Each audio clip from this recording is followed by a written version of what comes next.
গভীর রাতে চারপাশ যখন নিস্তব্ধ, সবাই যখন দুনিয়ার ব্যস্ততায় মগ্ন, ঠিক তখন জায়নামাজে সেজদায় অবনত হয়ে অঝরে কাঁদছেন আপনি। মনের সমস্ত অভাব, অভিযোগ, আকুতি আর আক্ষেপগুলো খুলে বলছেন রবের কাছে। শুধু তার একটু ভালোবাসা, একটু দয়া আর করুণা পাওয়ার আশায় নিজেকে সঁপে দিয়েছেন। আপনি অসহায়ের মতো বলছেন, হে আল্লাহ, আমি জানি আমি গুনাহগার, কিন্তু আপনার রহমত আর আপনার ক্ষমার কাছে আমার এই অপরাধ কি খুব বড়।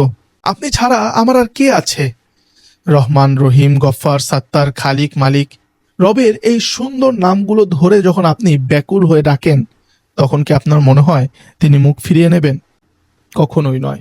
বরং বান্দার এই ফিরে আসাতেই তিনি সবচেয়ে বেশি খুশি হন। ফেরেশতাদের ডেকে তিনি হয়তো গর্ব করে বলেন যে তার বান্দা ভুল করেছে ঠিকই, কিন্তু দিন শেষে ক্ষমার আশায় তার কাছেই ফিরে এসেছে। একবার চারপাশের পৃথিবীর দিকে তাকিয়ে দেখুন, দুনিয়ার মানুষের কাছে আপনি ঠিক কতটুকু প্রিয়, যতটুকু আপনি তাদের কাজে আসেন।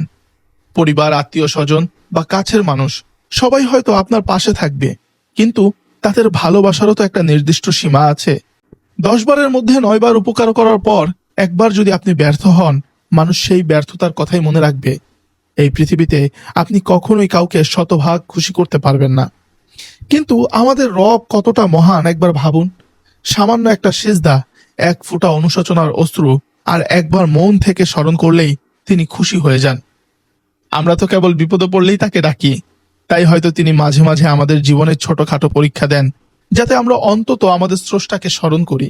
এমনটা ভাবার কোনো কারণ নেই যে আমরা তাকে স্মরণ না করলে তার কোনো ক্ষতি হবে। এই সুবিশাল মহাবিশ্ব, গ্যালাক্সি, সৌরজগৎ সবকিছুই তার সৃষ্টি। তিনি শুধু বলেন কুন, হও, আর মুহূর্তের মাঝে ফায়াকুন অর্থাৎ হয়ে যায়। এত বিশাল সৃষ্টির মাঝে পৃথিবী নামক ছোট্ট গ্রহে আমাদের অস্তিত্ব খুবই ক্ষুদ্র। আমরা ইবাদত না করলে তার রাজত্বের বিন্দু মাত্র কমতি হবে না, বরং তাকে স্মরণ করার মাধ্যমে আমাদের নিজেদের জীবনের সব অশান্তি দূর হয় এবং জীবনের প্রকৃত সৌন্দর্য উপলব্ধি করা যায়।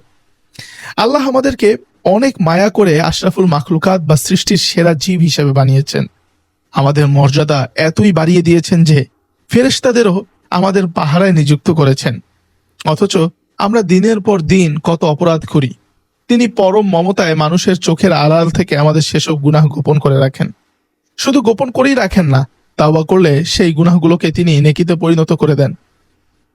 দেখুন, মরুভূমিতে হারিয়ে যাওয়া উট ফিরে পেয়ে এক ব্যক্তি যতটা আনন্দিত হয়েছিল, একজন গুনাহগার বান্দা যখন তাওবা করে রবের কাছে ফিরে আসে, আল্লাহ তার চেয়েও 1000 গুণ বেশি খুশি হন।